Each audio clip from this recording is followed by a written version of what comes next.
Hello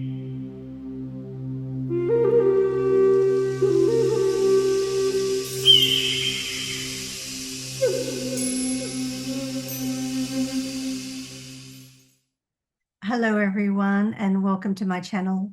My name is Laura Aural. I'm a psychic medium and a medical intuitive, and I actually am here today to do a Q&A on some geopolitical and global questions. Each month I open up my community on YouTube and I open up to questions, and I get people from around the world asking questions. And I do that once a month, and I gather all the questions, and then I do it either in a long form format on a video like this, or I might break it up and do a couple in some live, answering some questions via live. And this one, what I'm going to do today is actually going to be a long form video, but I'll actually release it as a premiere video where we will be watching it live together. So this will be a pre-recorded video where I've actually responded to all the questions, but it will actually be published, and we'll be watching it live together, and I'll be online for about an hour answering any additional questions via the chat window only, for anything that you're watching there. So for those of you who have been to my channel before and who follow me, welcome back. Always love having you join. And for those of you who are new here for the first time, again, welcome. So how I work is, like I said, I'm a psychic medium, and I tend to actually tune in and just to do these questions raw. So I don't really read the questions beforehand, but what I've done is I've taken them from the YouTube community page and I've put them in a Word document, and I've just put them in their categories. So I kind of will skim through the questions when I do it like this, but I don't actually have any I don't tune into them beforehand. I actually do them live here when I'm doing the readings. And so I split them up because we've got about a total of around 35 questions. So I've actually put them in categories. So I'll be answering all the questions for Australia first, and this will all be time-stamped, so it will make it easier. But when we're watching it through Premiere Live, you'll actually can't fast forward. You'll actually just be watching it as it's played out. But because we're doing it in chunks, you'll see what chunk you can actually come back to listen to. So I'll start off with Australia, all the questions on Australia. And then in the middle, I'm going to go through some various other questions. And then I'm going to end with from different parts of the world. And then I'm going to end with questions from Canada, because we've got a bunch of questions from Canada as well. And this way, it might be a little easier to sort of tune into that time if you're not able to stay and watch the whole video. So for those of you who don't know how to actually leave questions, on my homepage, you'll see a tab called Posts. If you select that link, it will take you to the Post community page. And all you have to do is wait for me to actually post something that I've opened up for Q&As. You don't have to be a subscriber, but it's always great that if you do follow me and you subscribe to my channel, it always helps with the algorithm in getting the information out there. Also too, you get notifications of when I'm actually posting new videos and opening up for Q&As as well. And that will be there. Another bit of housekeeping is I've recently opened up memberships, and I've just, it's been open for just a little over a month, but I have actually streamlined it now. And rather than have 3 tiers, I've actually now have the 1 tier, the Oracle tiers. And so you're welcome to explore that for anyone who actually would like to go behind the scenes and see what perks I offer for that. You'll see that if you just go on the main homepage and just select the Join Now button, and you can read what perks are there for you to explore. Okay, let's get started with these questions, and I'm going to start with Australia, and I'll just open up my Word document, and here I go. So the first question is from Helen. Oh, I always say Helen's. She's a Oracle member from our community, and I'm starting with hers. Okay. She actually has a couple of questions. So the first question is, hi Laura, can you see any more earthquakes for New South Wales? Straight away, yes. I'm concerned for those in the mining sector. And then you go on to ask another question, Helen's, with, or more to the point, the workers in these mines, my son being one. So far this year, there have been 2 instances, one fairly big and one minor. Okay, I have predicted some time ago, and I think I put it in some of the earlier slides as well, with Australia and global predictions, and perhaps even spoke like this, that I actually do see Australia is not really prone for a lot of tectonic movement, and there are small quakes that occur, but they're not really in high density areas. That's why it's not really reported. But I had predicted some time ago that Australia is going to start to experience more earthquakes, and it won't just be the general 3, 4 on the Richter scale type of thing. I do sense that there will be more occurring more frequently, and 1 or 2 that may reach 6+ is what I'm feeling. Now, I've predicted before that there's going to be something around the Tasman Sea, around that region. I do see something happening again in New South Wales, something a little stronger. Now, I know back in the 80s or 90s, there was a quake that hit Newcastle, and that was quite strong, and we felt it here in the Sydney CBD. I feel something similar is going to happen. And it may be around the Hunter region, what I'm feeling, it may be out in that region. In terms of mining, I'm not sure if there is mining out in that area, but I may need to sort of explore this further with a map and just go in a bit deeper. But just for these readings, because they are mini readings, Helen, I do feel that, yes, to answer your question, I do feel that there will be more earthquakes occurring. I do feel there'll be more tectonic movement happening, and it will be felt, and it will be felt in areas where they're normally you're not experiencing it. I'm getting Liverpool,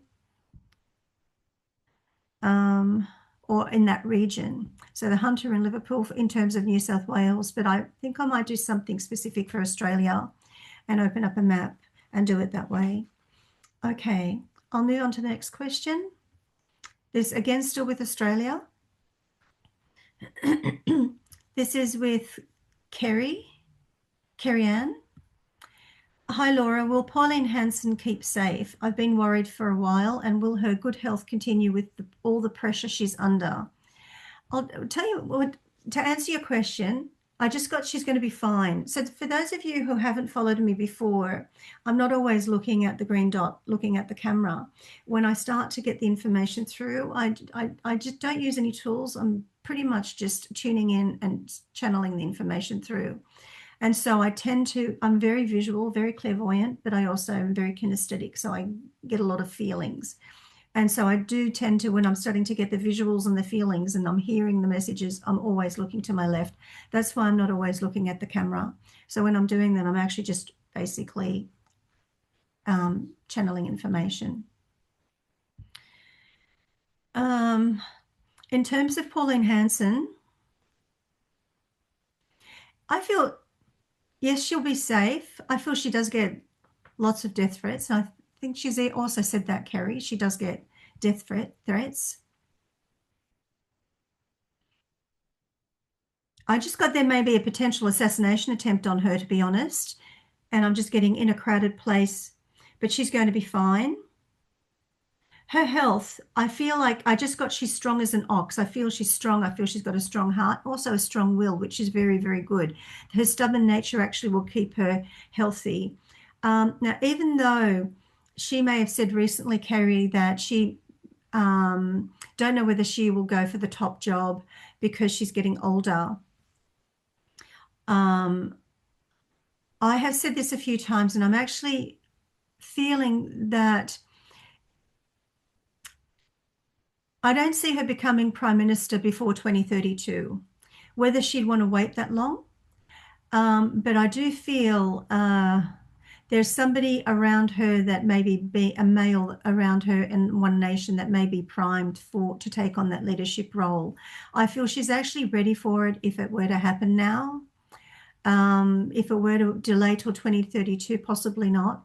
But I do feel she will continue to have good health, and I really feel God's on her side, if I can say it that way. I feel like she really is. I just want to say, fighting the good fight, like doing the right thing, the right cause. And even though she may be rough around the edges in the way she communicates, I feel she's actually much better than how she was over the years. I really feel like she's reaching her prime in order to actually be able to take the top job, and she would be very strong and safe in order to do that. So yes, she will keep safe. She's strong. She's got a strong heart, strong will, and there are people around her who actually will want to protect her as well. But I also see there's a lot of undermining happening and trying to discredit her, but people are wise to it. So yeah. Okay. Next question for Australia. This is from Julie Mains. Thank you, Laura. Will Pauline Hanson win Victoria's elections?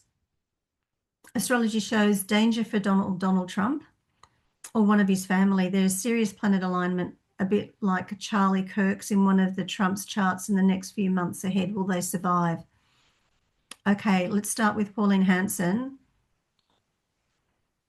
When you're saying win Victoria's elections, I did sense some time ago, and I believe I've said it in a couple of videos, that I feel One Nation, this was before they were even building traction, I felt that they were going to really build traction, really build a lot of momentum. And I felt that they would actually win seats that would probably make some people raise their eyebrows and think, okay, there's a little bit of competition happening here. And I have felt that One Nation may potentially actually possibly win the seat of Victoria, in possibly even Premier. But what I've been seeing and sensing lately is Liberals are building traction in Victoria. So I feel Victoria may be a head-to-head with a One Nation and a Liberal. And the Labor's going to be ousted in Victoria, and they're going to lose a lot of seats in Victoria. They may keep a few, but I feel definitely One Nation's building traction, but so is Liberal. So I'm not going to call it in terms of a final there, but I do definitely see a change of hands in terms of change of party. But I'm seeing Liberals are actually picking up traction. I feel like there's a bit of an older generation in Victoria who are a little more trusting towards the Liberals and a little more sceptical of Pauline Hanson and her One Nation. But if it was between Labor and One Nation would win. But if it's between Liberal and One Nation, I feel like Liberal may just tip those scales a little bit. That's what I'm feeling at the moment.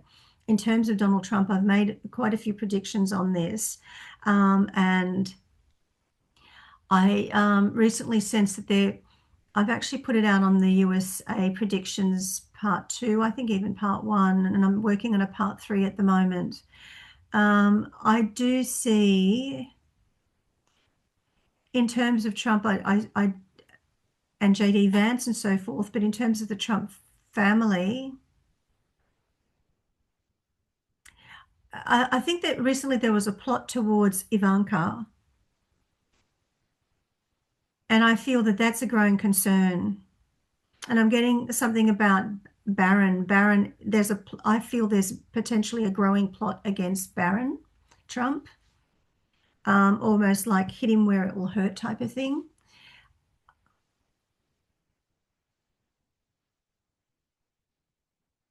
I'm getting that they will be unsuccessful. Nothing will happen, but I feel something may come close to Ivanka Trump, to be honest. I feel something's going to infiltrate her circle. I don't know. It could be more character assassination that I may be sensing right now, because I don't see anything. I feel infiltrating the circle, perhaps embarrassing. along those lines. Um, but I feel like there may be some type of kidnap plot towards some of the Trump's children. And yes, they will survive.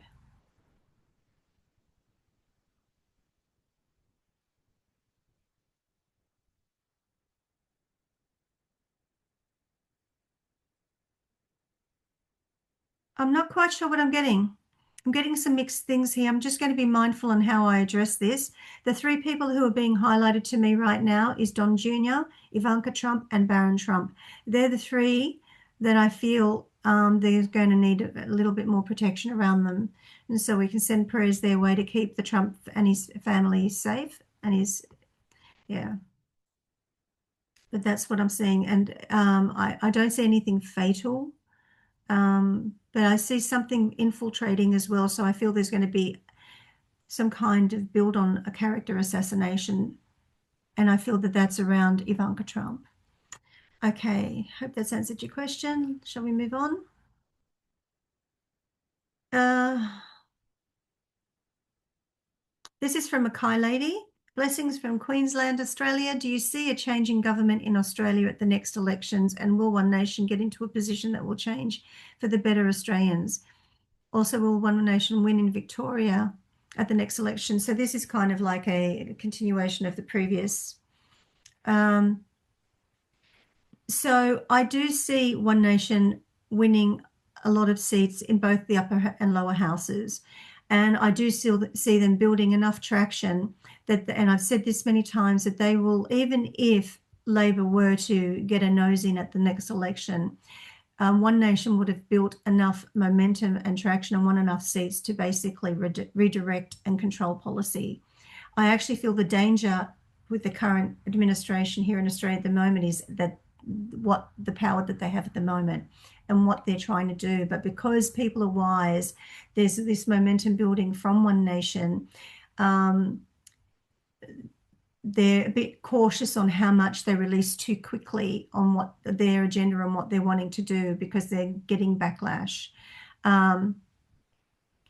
So it's more, my concern more is the coalition forming between potentially the Liberals and those opposing One Nation that may try to create a problem for One Nation.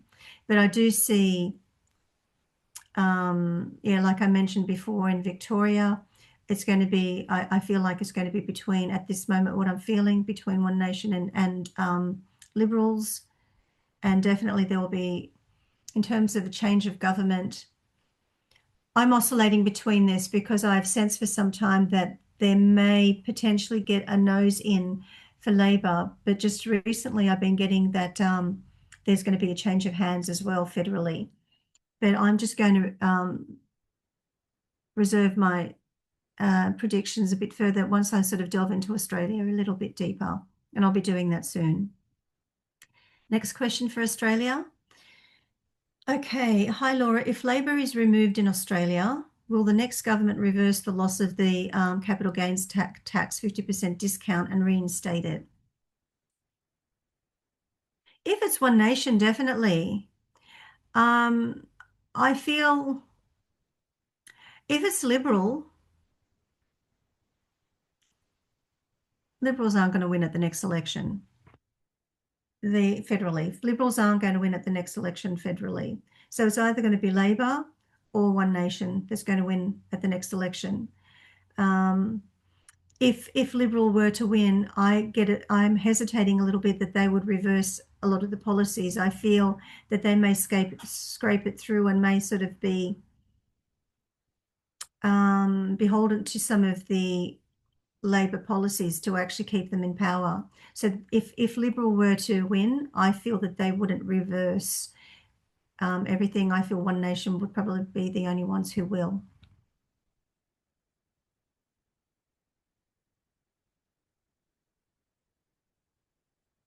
Yeah, they're using it definitely as a tax grab. They've got to pay for everything that all this expenditure. Um, so this is from Rivers Run.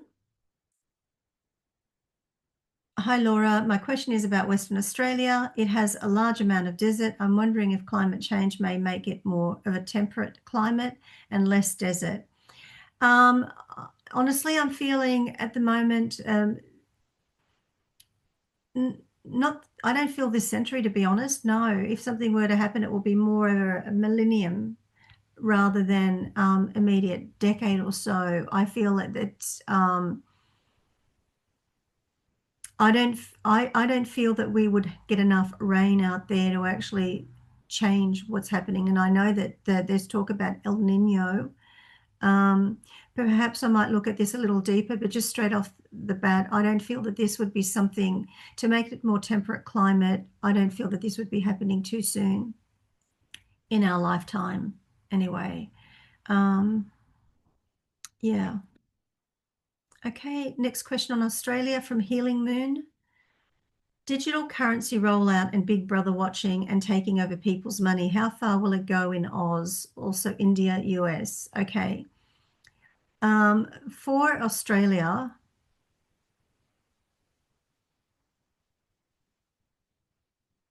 they're being a bit cautious. They are rolling out things, but they're being a bit cautious because we don't actually have the population that they can afford to be rambunctious or they can afford to be gung ho on things. And so if the pollsters are picking up that there's One Nation's building momentum and traction, they can't afford to lose voters to disrupt too many things. So they're going to be a bit more cautious.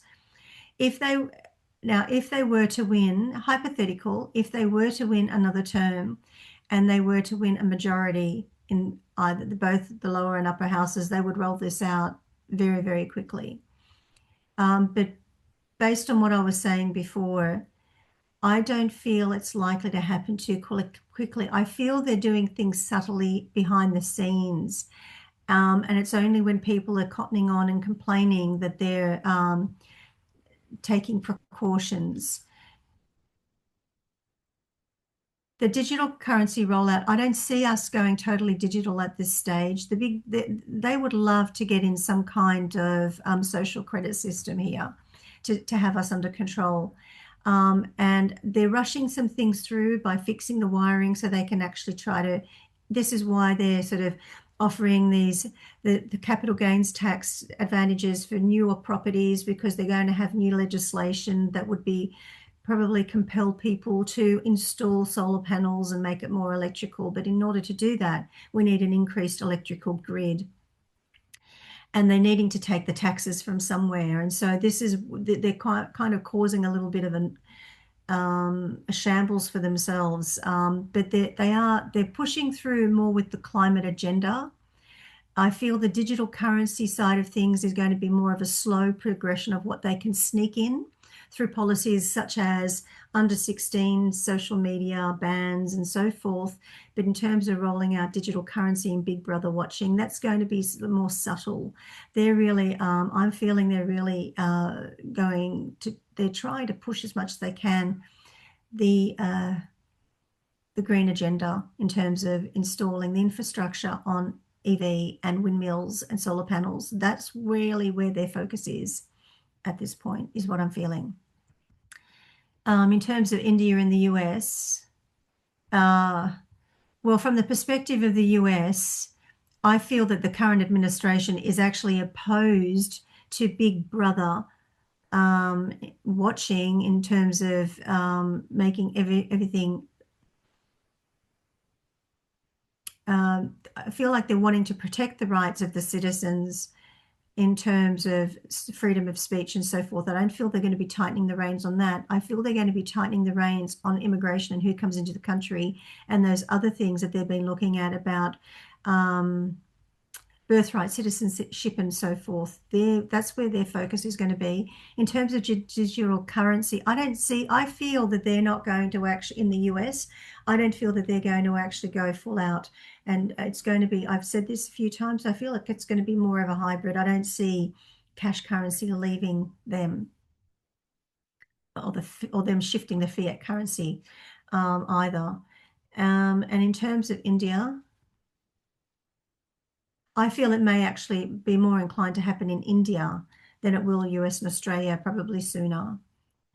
Okay, next question for Australia. Let's go back up here. I think I missed one.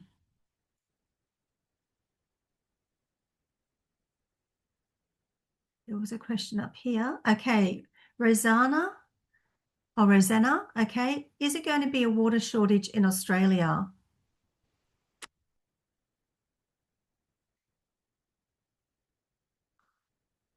I just got, now I'm just going to clarify this. My first response was yes.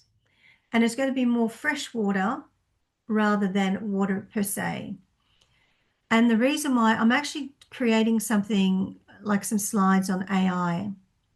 And to actually get the infrastructure and the data centers that AI requires is going to require a lot of fresh water, fresh drinking water, fresh water.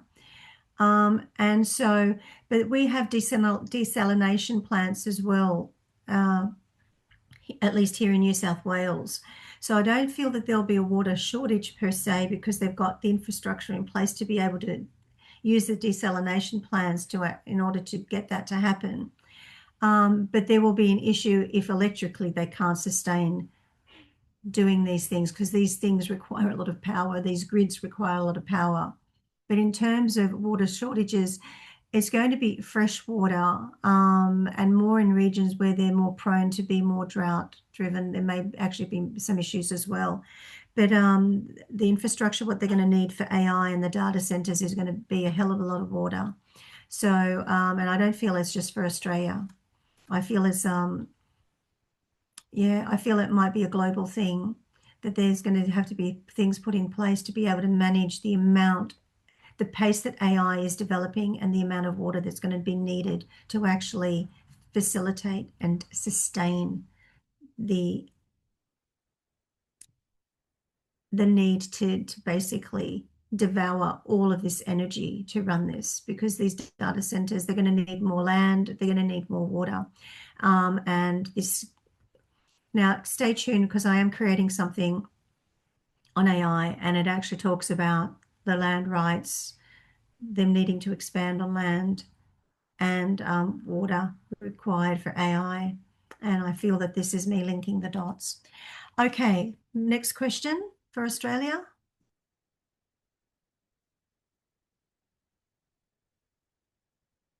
Answer that one. Okay, this is from Amanda Cates. Will the political party People's First, led by Gerard Rennick, make any headway in the next elections? I just got yes, but mildly. Where is this? Where are this exactly? I might just do a little quick search on this. It's an Australian People's Party founded and led by Senator Gerard Rennick. Failed to make significant headway in its first major electoral test, capturing only 0.95% of the national primary vote. Yeah, I also felt that it will be a bit slow as well. They're looking at merging with Australian Citizens Party. They're creating a memorandum of understanding. I'm kind of getting that they're not going to build much traction, even if they merge. Not immediately anyway, not leading up to this upcoming federal election. I feel there may be some traction in the next. Yeah. I feel they may start getting some headway in some regional towns. I don't know if they work regionally, but that's just the feeling I've got it for now. Okay. Next question. And that's it for Australia. Okay, so let's move on to some general questions. And the general question, first one is from Angela VM. Hello, Angela. Hi, Laura. An Indian podcaster just predicted that Europe would fall in a war between Christians and Muslims. Is there any truth to that? There is truth to that, but I don't see it as a global thing, Angela. I have predicted that there would be, in terms of it's more going to be civil unrest, and the Christians and Muslims are more going to be within their countries, and it could potentially spread through sections of Europe because I did see the European Union collapsing in terms of people wanting to leave countries wanting to leave the European Union. I predicted that there was going to be a big shift right. And what's interesting is once the Trump administration deconstructed the USAID and some of those other organizations that came under the banner of humanitarian aid, these were basically funneling and channeling a lot of money into keeping the World Economic Forum and these far left governments in power that had these open agenda policies. And since that, USAID has basically stopped being a host of source of money for these. I predicted that there was going to be a right-wing shift, and as this right-wing shift is happening across Europe, they recently voted in the European Union to actually stop all of this open borders and migration happening. And so it's no longer countries like Poland and that are more isolated in their view. It's now basically picking up traction. And as a result of this, the countries where they're really being overrun, and there's a clear distinction of people who have migrated into these countries who are basically of different type of cultures and are refusing to assimilate and integrate into their societies, will begin to clash. And we're starting to see that in France. We're starting to see that in Germany. We're starting to happen in Spain. We're seeing it in Ireland. And yes, there will be more conflict. It will be more of a Christian-Muslim conflict, but it's going to be conflict within their countries, within their regions, trying to take back the power and sovereignty of their lands, rather than global war that way. Because I feel there is too much vested interest in maintaining peace, and what Trump is doing with the Abraham Accords in the Middle East, and what he's doing in bringing in the Board of Peace. Okay, what Trump is doing, what he's done with the Board of Peace and so forth, people have a vested interest in actually maintaining peace in the Middle East and maintaining peace in different regions. And so I do feel that it's not going to actually spread. It's going to be contained within their countries, but I feel like it's going to build traction leading up to not just the midterms, actually to the 2028 general election. There's a vested interest that's actually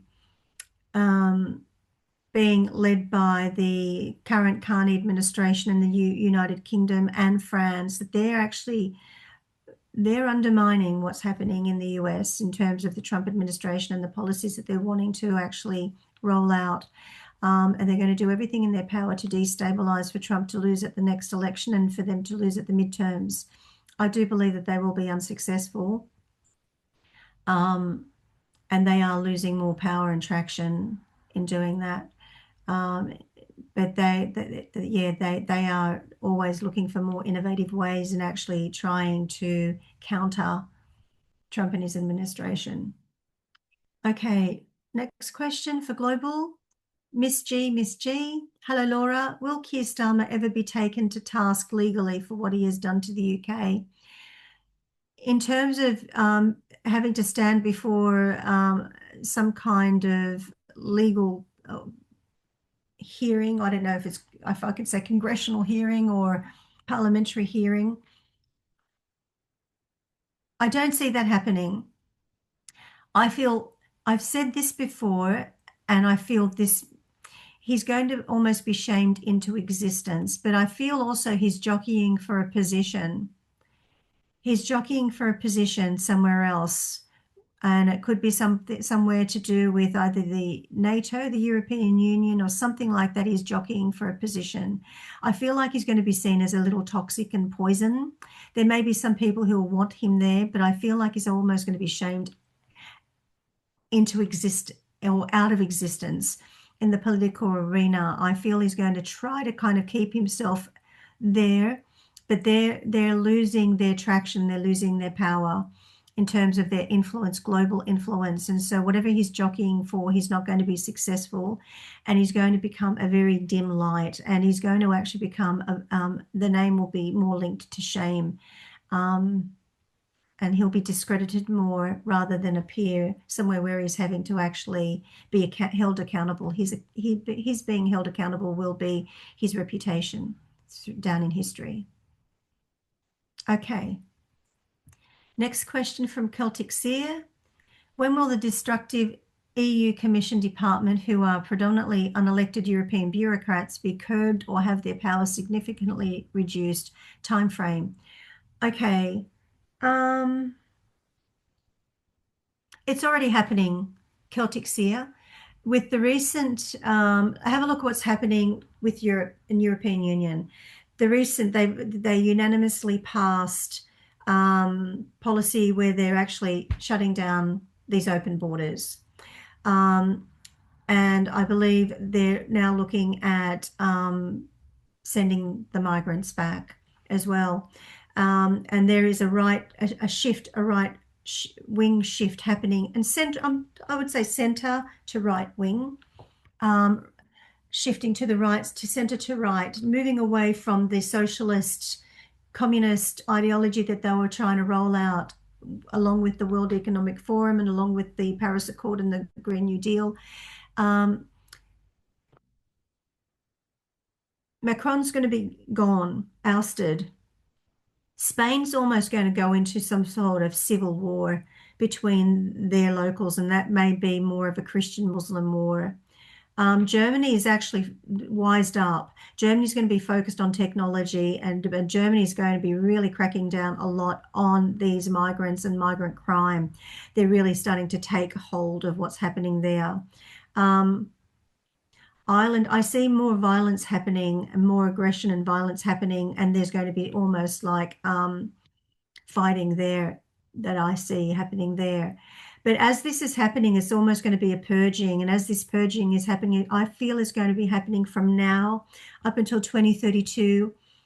It's not going to happen overnight, because some of these policies that were implemented and put in place and implemented and rolled out, it's not going to be so easy to reverse some of them so quickly. And then some of them have done a bit of damage. And I do see Scotland, for example, Ireland, some parts of the UK has really done a bit of damage to the UK. Some parts of the European Union, France is really, really going to have trouble rectifying that. Italy, I feel, is a hit and miss.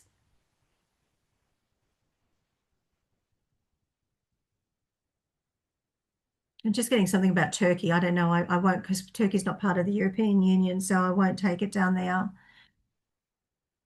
Okay. I just got to say it. There's going to be an earthquake coming up. I've mentioned it before, and it's just come. Turkey's just come in. There's going to be an earthquake that's going to come up soon for Turkey. Yeah. Somebody's mentioned something about Turkey and Greece as well. I think that that's coming up. So that's probably prepping me for the next questions coming up. In terms of time frame, I see 2027 to 2029 are going to be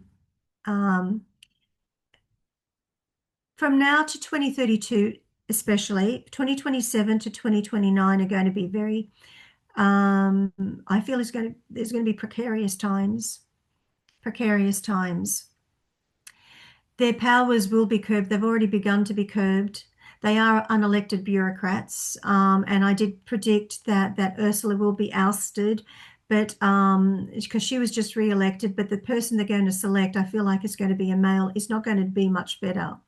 Or if it's a female, it's going to be more of a masculine energy, a very strong masculine energy with this next person. But I feel it's almost going to be deconstructed and reconstructed in terms of the European Union. So I see over a period from now to 2032 are going to be significant, even leading up to 2035 in some countries where there's been significant issues. It's going to take the next 5 to 10 years to clean up some of this mess, unfortunately. But I do see it happening. Okay, next question. Hi, Laura, from Blessed by the Almighty. Please give us an update on Iran and the Israeli war, and what do you see happen in the future of Iran? Okay, for Iran and Israel war, if you actually go through and look at my video library of my slides, I did something on, I've done a couple of things on Iran. I actually do see that there will be a change of hands in Iran. It's not ready for that to happen, but I do see a big change, and I do see a big change in terms of leadership in Iran. I predicted that there would be a female leader. Ultimately, there will be a female leader of Iran, and I do see it actually a big change happening. But I feel the Israel-Iran war is going to be a thorn in the side of the US, who's trying to fix this.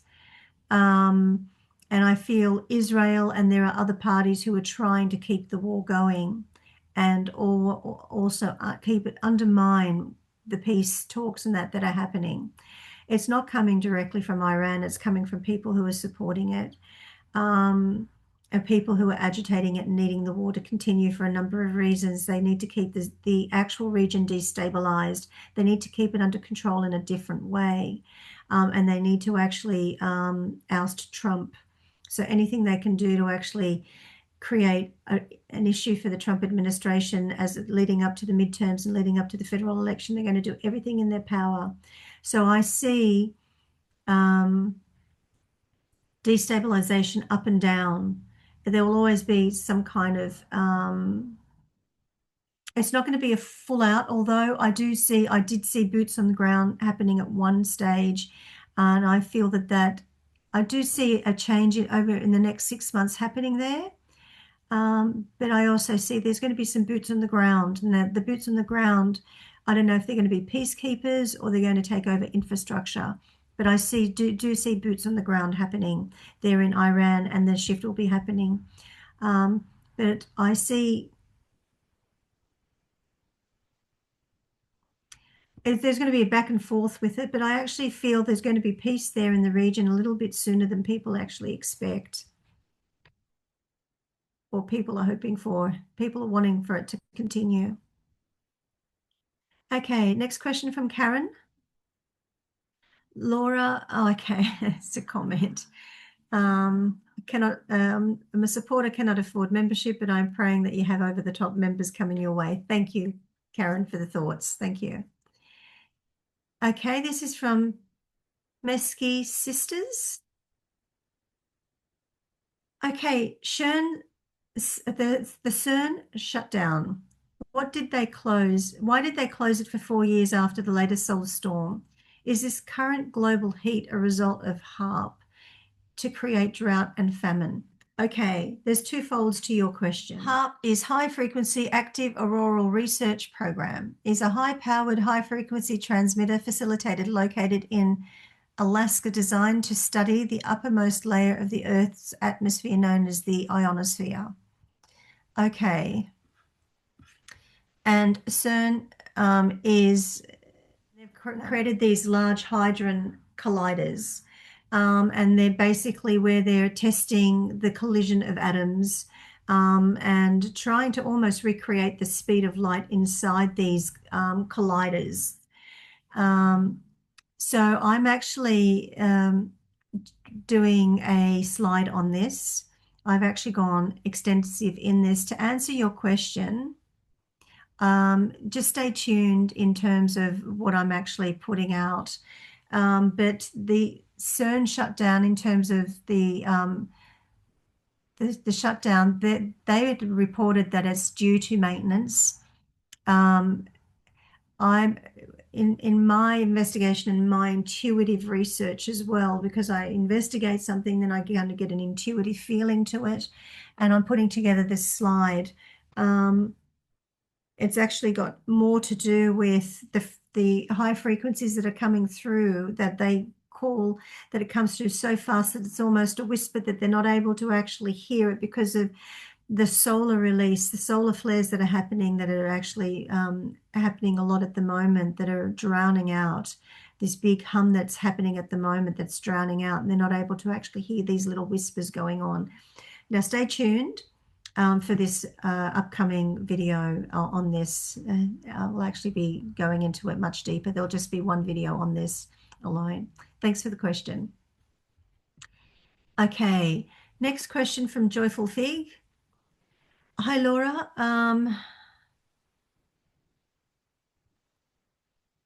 I'll just read out. You certainly are a light in these crazy times. Thank you. What are your thoughts and feelings on the continuation of Western civilization in general? It seems like the founding values and ideas are under constant threat and attack. And just when it seems like it's going to be okay, there seems to be more setbacks. I don't know if this question makes sense, but I thought I'd put the idea out anyway. Thank you, JoyfulFig. It makes total sense. And I feel that a lot of people are feeling what you're feeling.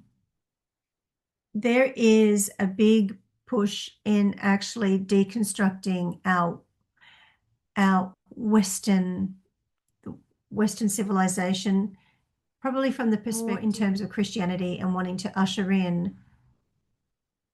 They're calling it a democratic socialist agenda. I basically call it a communist. It's under this banner of democratic socialist to kind of give it more of an appeal, because they've linked to the Democratic Party there in America, and some parts of Scandinavia kind of run some form of I think they class themselves as democratic socialists. But what the agenda they're trying to sort of roll out globally is really for the deconstruction of Christianity, ushering in this new world order of totalitarian state, basically. And they are unsuccessful. And the reason why there will be setbacks, and there'll continue to be many setbacks, is if you think of a disease that's infiltrated your body, and this host tries to get into the cell and takes over the cell and then proliferates to other cells to take over. Well, if you have a look at Earth as our body, and these things are almost like viruses that are trying to penetrate and proliferate. And so, we're constantly playing whack-a-mole.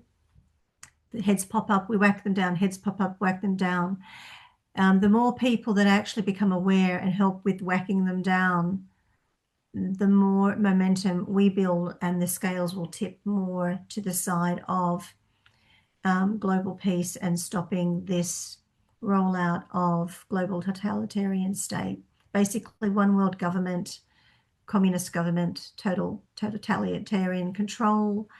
And then, you're going into what they're talking about, transhumanism and so forth. There's a lot to sort of unpack there. It will continue to have setbacks. But I feel the battle that's going on at the moment is a battle that's needed. And the more the people are awakening to the idea and becoming aware of what's happening, the less power that they have. And these types of forums where the Q&As and the discussions, and people, you're asking because you're seeing the things that are happening, you're enlightened, you're asking questions, your question opens up to other people who may not be aware of the question, your perspective. And so this is how information is shared. And, everyone can be discerning. Remember, I'm just a psychic medium. And even though I say my prayers and I really try to be as objective as possible, I do have my own political biases, but I can tell you when I actually do get my feelings, they are basically being channeled in, because I don't always agree with what's coming through, but I speak the truth of what I'm seeing and receiving. But in saying that, sometimes they come through symbolically, sometimes they come through, it's quite ambiguous, and I'm trying to piece it together, so it could be my interpretation of what I'm seeing at the time. Hence, I'm not infallible. I can be inaccurate in my in what I'm sharing intuitively, but I do strive for accuracy as much as possible, but I am human. Okay, thanks for your question. Moving on from Laura. Hi, Laura. What impact will AI have globally on jobs, losses, and personal lives beyond 10 years from now? Great question, Laura. I'm actually, like I said, I'm actually doing video slides. I'm doing video slides on AI. I'm doing a video slides on US part 3, and I'm doing video slides on, I said AI, what was the other one? On CERN and the cauldron, the large hadron cauldron in Switzerland. So I'm actually doing some slides on that. Okay, and stay tuned for that, and I'll be answering those questions there much deeper. Okay, next question from Mosh Mosh. If possible, can you speak about Greece and Turkey? Do you see an attack occurring? When will Erdogan be replaced? I feel the President Erdogan will actually have some health issues. I do see major earthquake happening there. I see multiple earthquakes happening there. I feel there will be some kind of humanitarian crisis happening there. I feel like he will get some backlash. And I do feel he'll have some health issues. I don't know when there, I see a change there within the next, at least within the next 2 years, if not sooner. I'm not quite sure when their next elections are. 2028. Okay, so that makes sense when I'm saying within the next 2 years. So I see the next elections yeah, I see that he will be moving on. He won't be the president anymore. And the other part of your question, Greece and Turkey. I do actually see some tensions rising between Greece and Turkey. And I feel like it's almost like an old war reigniting. I do see some bloodshed, and I do see some exchange, because I'm seeing almost like cannon fire from ships. I don't know if it's going to be on the water, but I see some exchange happening there. And I do see that happening within the next, I just wanted to say 1 to 2 years, but I'm wanting to say 2 to 3 years. So I'd say between 1 and 3 years that's going to be happening there. 1 to 2 years, possibly a bit sooner. It will be while he's currently president of Turkey. Erdogan would be president of Turkey. Is going to be happening under his administration. Okay, last question for just the global questions. Please talk about Eastern and Central Europe. Are we safe from war? If not, when will it happen? When will Russia stop? And who is going to win Russia attack on Ukraine war? I don't feel that there's any winning and losing, to be honest. There's just so much loss of life with Russia and Ukraine. Yeah.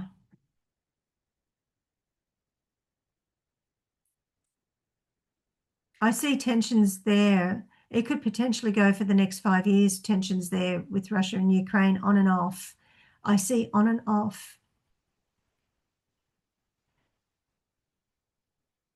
Now, I feel if anything has the potential to spread, I feel it's going to be through the Balkans. But I feel anything that happens, it's more of the Balkans, and anything that does happen is going to be more short-lived. I do see some flare-ups and exchanges. So where I predicted before it's going to be within their countries, where I see exchanges between countries, I see it within the Balkans. They're the things that I see. And so I feel like there's going to be a flare-up in the Balkans. I feel like there's going to be, and I feel Russia's going to be part of that. And so countries that support Russia will be engaging to try to sort of rise a little bit within the Balkans in what they believe some places may be a bit more illegitimate, not places where they've claimed independence, possibly Kosovo. I see some things in those areas reigniting a little again, but I see it to be more short-lived. I do see it happening. I do see it spreading a little bit, but I see it to be short-lived. It will be contained. But I feel like it's going to be a condensed period of things that happen almost globally simultaneously, or concurrently already happening, and new things starting. Okay, thanks, Angela. Angel, sorry. Next question. Moving into Canada. Now, these following questions are from Canada, for Canada. And the first question's from Karen. Okay. Hi, lovely Laura. Hello, lovely Karen. So if Alberta independence vote passes in October, what is the cause for Alberta not to move forward? Will Carney block separatist bank accounts, thereby ruling Premier Smith's Alberta law of bank accounts not to be blocked due to politics? Okay, go through this step by step, Karen. So if the Alberta independence vote passes in October, I just got which it will. What is the cause for Alberta not to move forward? And will Carney block the separatist bank accounts? Okay. It's not going to be able to move forward because there's something about land rights, Indigenous land rights, and they're going to actually be moving that into some kind of higher court ruling. They're not going to be able to separate, even if you get the majority in the referendum voting to secede. It's not going to actually happen.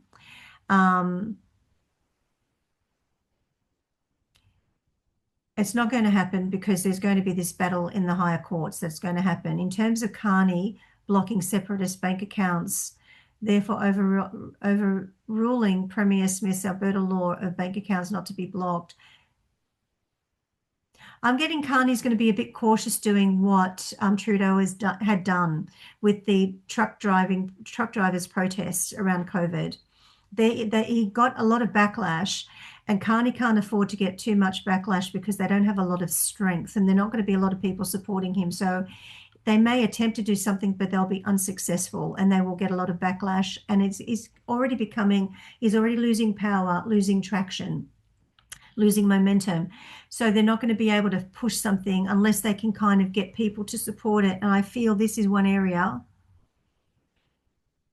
If they get support, it's going to drop. It's going to drop very quickly. It won't last. They're not going to be able to sustain trying to do anything like that. And in fact, it's going to be to the point where they could actually be sued in a higher court because of it, because they're going against human rights of some sort, is what I'm getting. Is that going to open up a big can of worms for them? And they're going to have to be careful not to step through that door, is what I'm sensing. Okay, thanks, Karen. Okay, this is a question from Jeannie. Will there be a large earthquake on the western shore of the United States and Canada in the next year? And will there be a trade deal with the US, Canada, and Mexico this year? Somebody has actually asked me about this recently. I wasn't familiar with it at the time. I remember it was called CUSMA. And so I'm just going to bring some information up. I'm going to read it and I'll tell you my feeling on it. So this is my understanding of it. Okay, it's a 16-year contract that was actually a mandatory contract. So a 16-year contract that was originally set up in 2020. And it had a mandatory checkup for every 6 years. And so a total of 16 years. When it gets to 6 years, they have to actually look at it to renegotiate it to say, are we happy to continue? The Trump administration, so from 2020 to 2026, it's the first 6 years, which means the original contract is locked in for 16 years till 2036. So the first 6 years, they've come to the first 6 years to look at the negotiations. Mexico and Canada have said, let's extend it for another 16 years rather than just play out the remaining 10 years. The Trump administration said, we're not happy with it. We're not prepared to renegotiate and extend for another 16 years. We can keep to the original contract of the initial 16 years, which means there's a remaining of 10 years, but we're not happy to extend it because we want to make some changes. And that's where the loggerhead is. So even though it's fallen through in the negotiations in terms of renegotiating to extend the full 16 years, a new 16 years, which means it's already served 6 years. And rather than wait till 2036 to do another 16 years, the first 6 years renegotiate and let's do a new 16 years from now. Trump has not agreed with that. His administration said no. This first lot of negotiations, we don't agree. We want to make some changes. They've come to a loggerhead. But because of that, the remaining 10 years of the term still will continue. They will still need to continue to honor that original contract. It's just that they're not looking at extending it. Canada and Mexico are wanting to look at extending it. So they could negotiate a new 16 years from today, it would take them beyond 2036. But the administration in the US doesn't agree with that, wants to make changes. They've come to a loggerhead, and that's where the talks are failing in that regard. But the CUSMA agreement is still in place for the remaining 10 years that they have left until 2036. So those trade agreements still have to go ahead. They can't, because that's originally contracted from 2020. There's no extensions to be made at this point. That's from my understanding of it. And so I feel people asking the question may probably need to have a look at it holistically. Is Trump looking to sever? I feel the Trump administration is looking to see if they can sever the agreement legally, and to see if there's any breach of anything within the agreement. I feel that they'll be jockeying to actually do this. But I also feel that Trump doesn't want Canada to implode and have a problem. Trump is not wanting to go into negotiations with the current administration because he's needing some leverage on what he's doing in the region. And of course, you've got the Carney administration and Mexico that are really trying to work against Trump and his administration and his agenda that's rolling out for the Americas as a whole. What I'm seeing, the changes that he's wanting to make economically within that whole region. So he's not about to enter into renegotiations and extend the current status quo. He's wanting to take control. So he will be looking to see if he could actually see some flaw in the current agreements to make a shift from there. But as it stands, that will still continue on. The trade agreements between Mexico, Canada, and the US will continue for the next 10 years as it stands. But I do feel that they're looking for some kind of loophole there to actually crush the agreement. I'm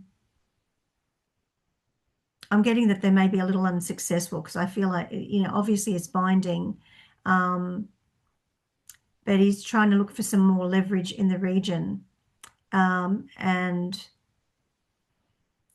he's needing new leadership in Canada and new leadership in Mexico for changes to be made as well. Okay, that's answered that part of your question. Let's go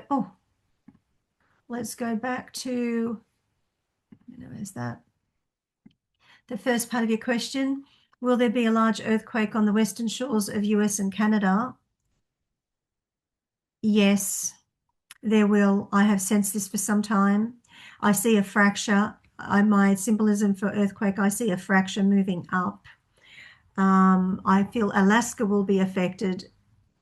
I see Alaska will be affected.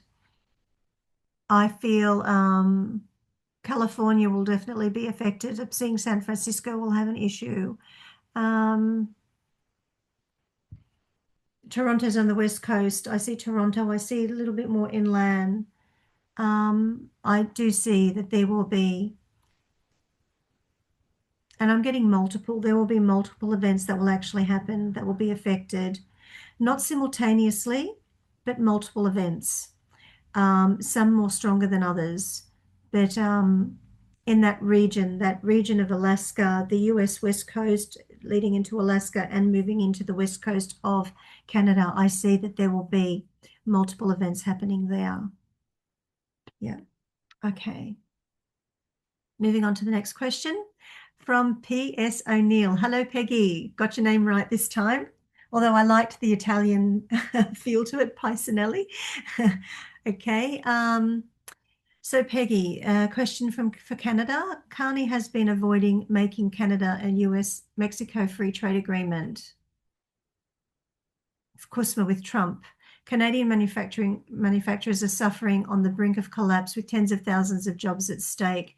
Will a deal finally be made? Also, I always wonder if Carney and Trump are secretly working together, as Carney's Brookfield had helped out Trump's son-in-law, Jared Kushner, with the New York real estate possible bankruptcy a few years back. Okay, let's take this one at a time.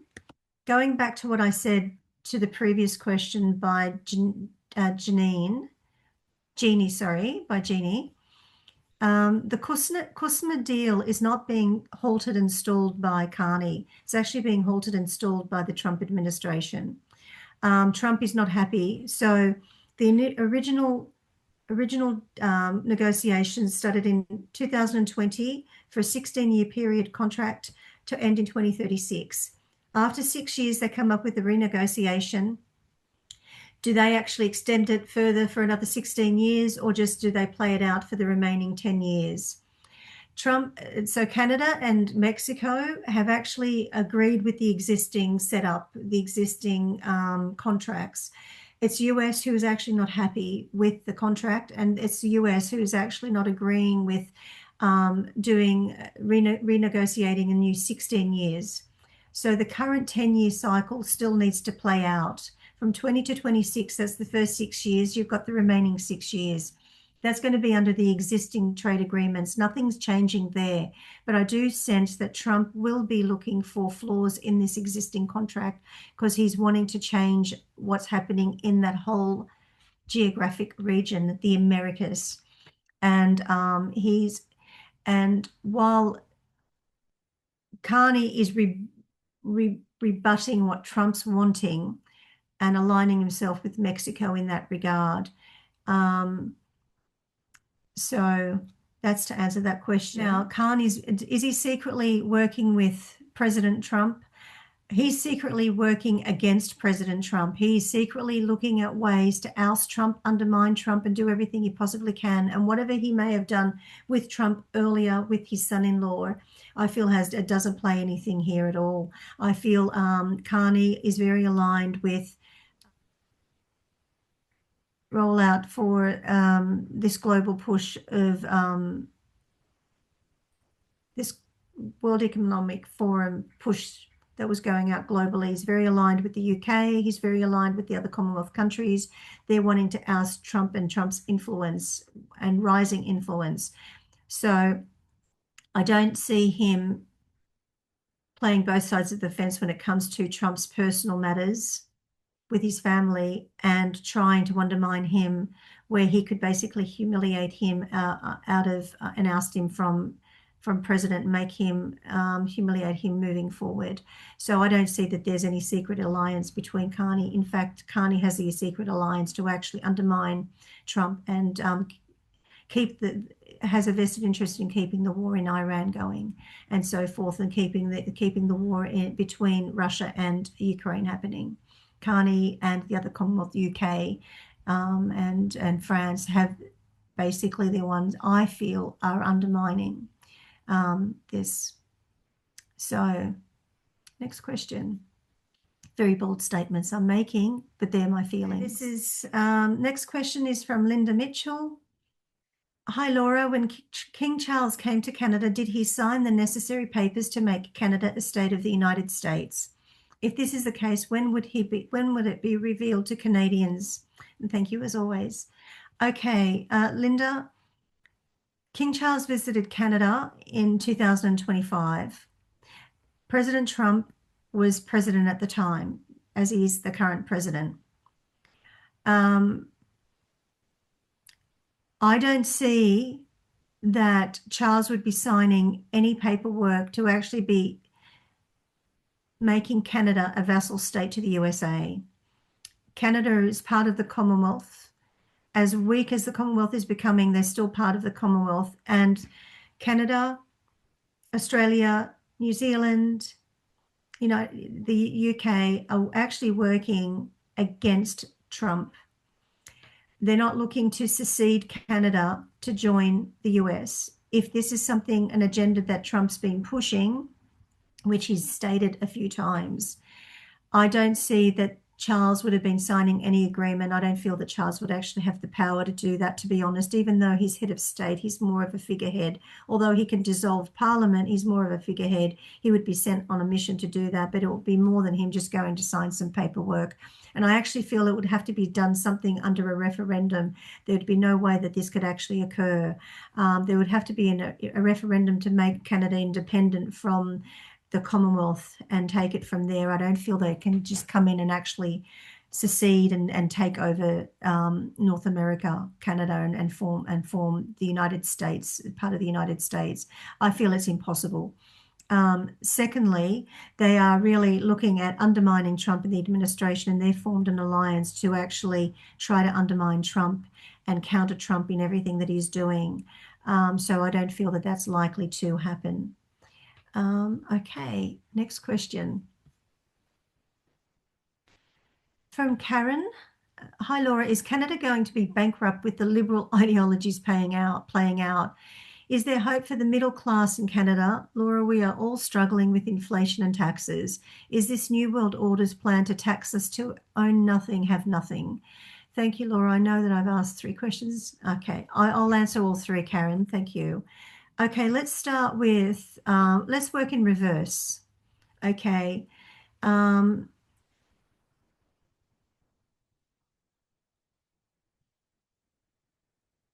So the New World Order and its objective under the agenda of the 21st century, which was the Agenda 21, and then they actually extended it to the Agenda 2030.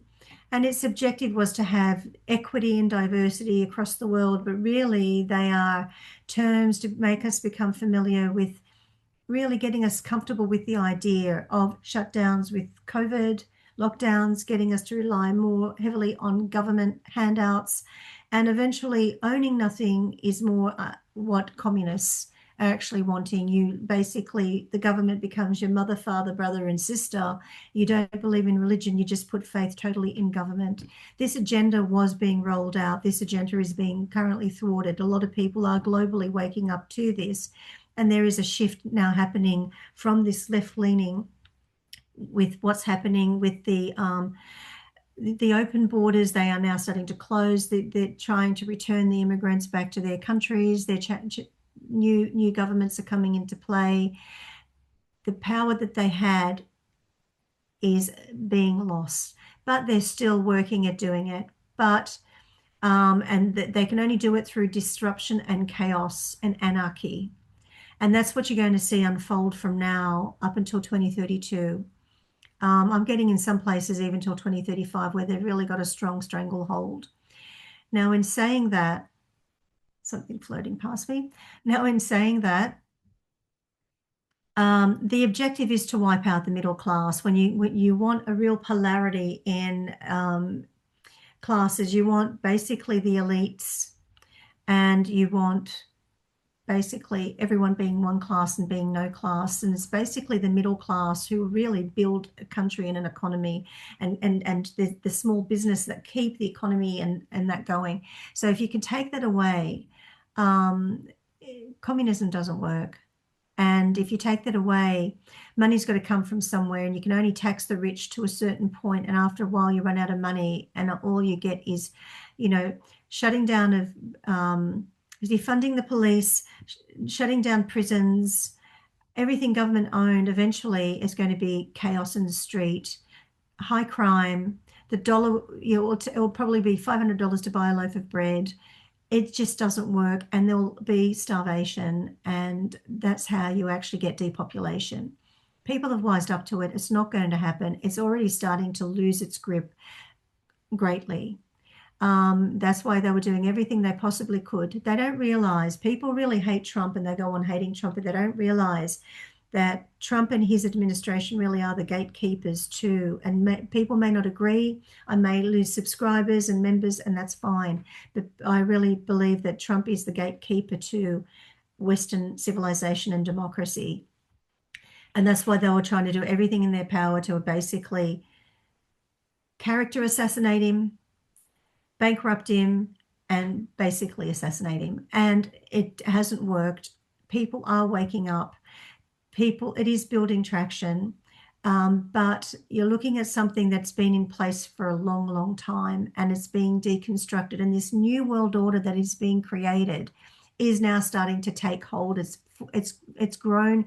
It's forming a foundation, and it's building traction. And the traction of you asking this question and us having the freedom to be able to actually have this type of conversation, albeit on, to a computer screen, but people listening to it out in the open.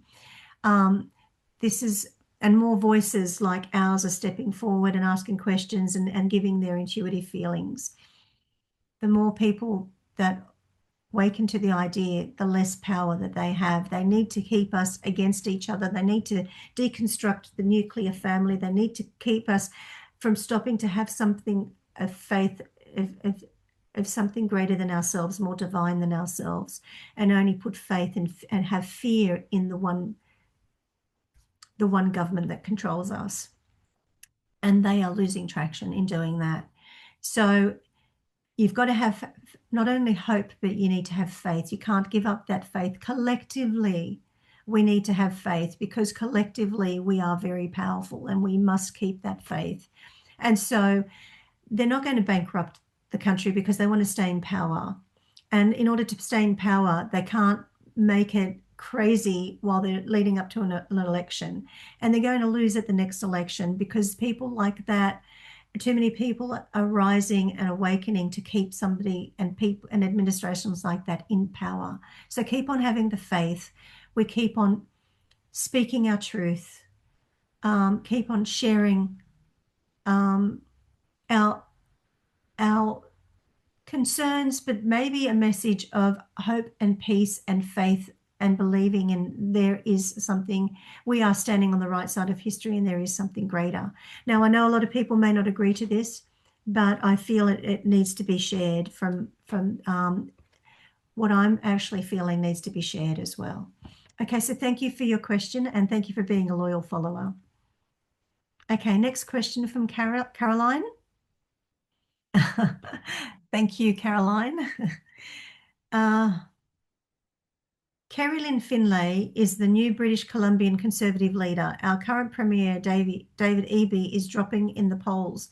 Thank goodness. Do you sense a provincial election within a year, and will the BC Conservatives win? Caroline Finlay is campaigning on the Western Alliance with Alberta, Saskatchewan, and British Columbia. We need unity in order to stand up to Carney. Absolutely, you do need unity. I do feel in your British Columbia, people are fairly complacent.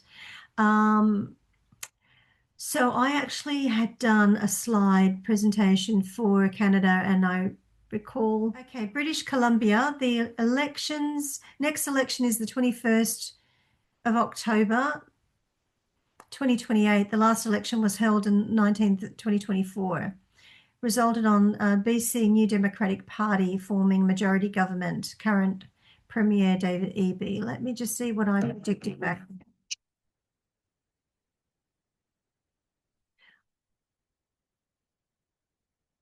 I feel that David Eby will win another term as Premier for British Columbia despite very high migration rates, rising crime and weak economy. I feel that the majority of constituents are fairly complacent in this region regardless of rising concerns. So the first question, Caroline, is David Eby is dropping in your polls, and do I sense an election within the year? No, I don't. You've got upcoming provincial elections coming up in 2028. The only way that's going to come up early is if David Eby actually calls for the vote for an early election, and I don't see that happening, especially if he's actually dropping in the polls. He's not about to, unless there's some major protest to try to oust him, but they're not about to oust the party, because they're going to keep the party in power. They're not about to actually put themselves in a precarious position to actually get rid of the current party in power. And so I don't feel that an early election will be called, regardless of whether the Conservatives, Kerry, is actually teaming up with the Western Alliances of Alberta, Saskatchewan, and British Columbia. I actually feel that may help them coming up towards the election, but I don't see an early election happening. I feel that David Eby, as much as he is dropping in the polls, I actually feel when it comes to voting, I feel people vote rather better the devil you know. And unless there's something really promising happening there, I feel there may not be enough traction for Kerry to actually win. For some reason, I feel David Eby may actually see out another term. But I feel even if he is voted in for another term, he's going to be ousted before his term. Something's going to happen. He's not going to last. But that would mean that his government will still be in there. It'll just be a different person. There will have to be some really big jockeying for really big awakening happening in the British Columbia for something, for a shift to happen. I actually see that this may continue on for another cycle. But in saying that, I feel that the alliances that are being formed are going to be able to thwart anything that he actually puts through. Even if he wins another term, the alliances that are being formed is actually going to be enough to actually thwart any of his overall policies, because they're going to actually have some united power. But I feel like they're going to need another cycle for them to actually build that momentum. Okay, next question. Kevin, how many more questions do we have? All right. Oh, a couple of more questions. Great. Kevin, how will the US, UK, and Canada fare after 2029 technologically and economically? I actually feel technologically AI is going to explode, but it's going to be reined in somehow, because infrastructure-wise, I feel like it's not going to be able to cope with the explosion. Something's going to slow down in the sector. Technologically, I feel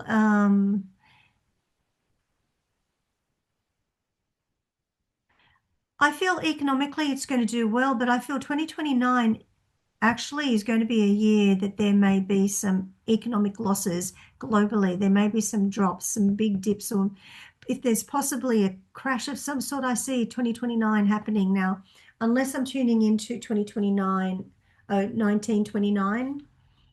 And that's what may be coming to me, but I just kind of got 2029 may be a bit of a year where there's that almost like a 100-year cycle where there may be some issues economically, globally, that's going to actually happen. It will be after the election, but there's going to be something that's going to cause some kind of, I don't know, it won't be a sustained crash, but I certainly see some serious spiraling happening economically. I do see technology soaring, but I see some things being reined in, and I see an overhaul and something to do with data centers and the way infrastructure is created. Okay, next question from Daphne. Blessings to you, Laura. Thank you.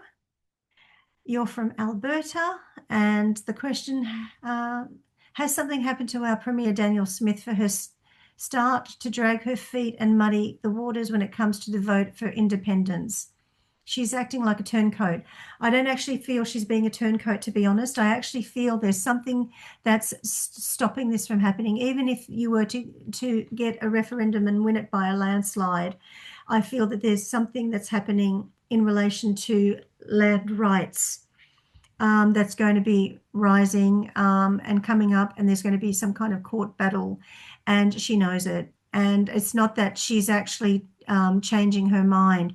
I feel she's actually repositioning something. She's repositioning for a new battle that's going to be coming up. So I'm getting, don't lose trust in her. I actually do feel she has the state's best interest at heart. I feel she's needing to recalibrate and redirect something, because there's something that she's already seeing or sensing or aware of that's coming up that may put a spanner in the works, and she's actually preparing herself for it. So she doesn't want to give too much hope, because something's going to fall through and there's going to be a new battle that's going to ensue. Okay, and I feel this is our last question, and our last question from the West family. Are the people in the Conservative Party plotting to get rid of Pollievre? Will the mainstream media in Canada finally get defunded? Is Carney on his way out like Starmer? Okay. Carney is on his way out, but not like Starmer. Carney has a little bit more sophistication than Starmer. He actually has a little bit more political clout, and he's not as clumsy as Starmer. I feel like he actually has friends in the right places.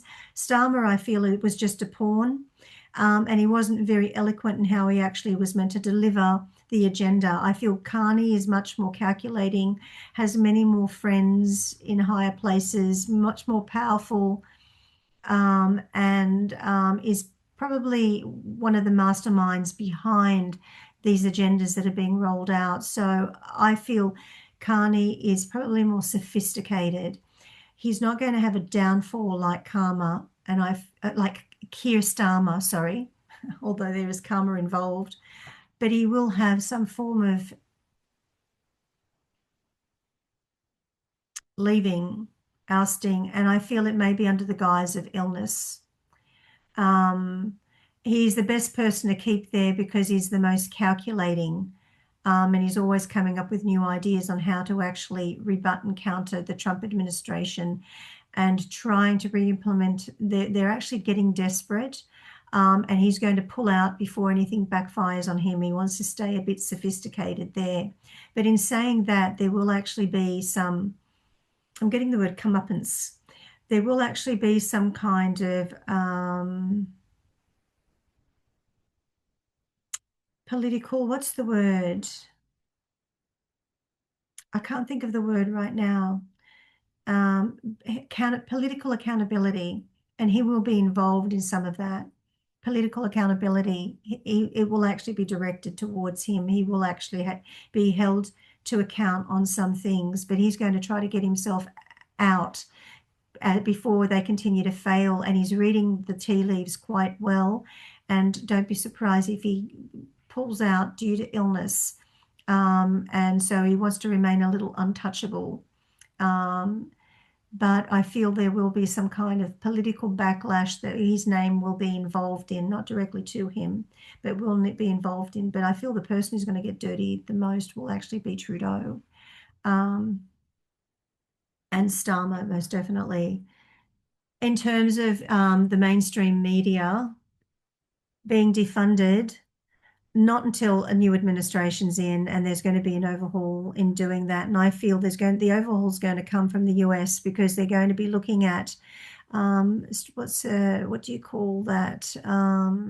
The Federal Communications, the FCC. Yep. Okay. So there's going to be an overhaul in the FCC. This overhaul in the FCC is actually going to affect globally in terms of the way information's going out there. Now, people are going to try to start to accuse the Trump administration of being some kind of suppressing, censoring, so forth, but actually it's to tidy up all this nonsense where it was released, where Obama had actually reversed some kind of policy where he allowed propaganda to come in and enter the country and enter politics. That's going to start to be reversed.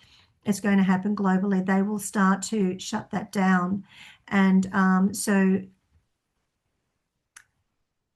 journalists and broadcasting agencies will actually be held more to account for the information or misinformation or disinformation that they accused others of in what they're actually doing, the propaganda that they're selling. That will actually be that will be reined in. That will be reined in. In terms of plotting to get rid of Pollievre, I actually feel there may potentially be. I feel like there's a small, minute undercurrent there that's forming. I feel like they may be using him to actually right now use his ideas, his thoughts, because I feel he's working behind the scenes and they're really putting things in place. But I do feel that they're going to try to put forward something. I feel like he may not get the support when it comes to being Prime Minister. I haven't never been able to connect him being Prime Minister. I still am not getting that feeling at this moment. But I do feel there's an undercurrent there. I feel he's aware of it. But they kind of need each other at the moment. So we'll see where that goes. Okay, that is the end of it. All our questions. So I'll actually be uploading this, and you'll be watching, when you do watch this, you'll actually be watching it as a premiere video presentation. Okay, thanks for asking, and stay tuned for next month's Q&A. Bye for now, and God bless.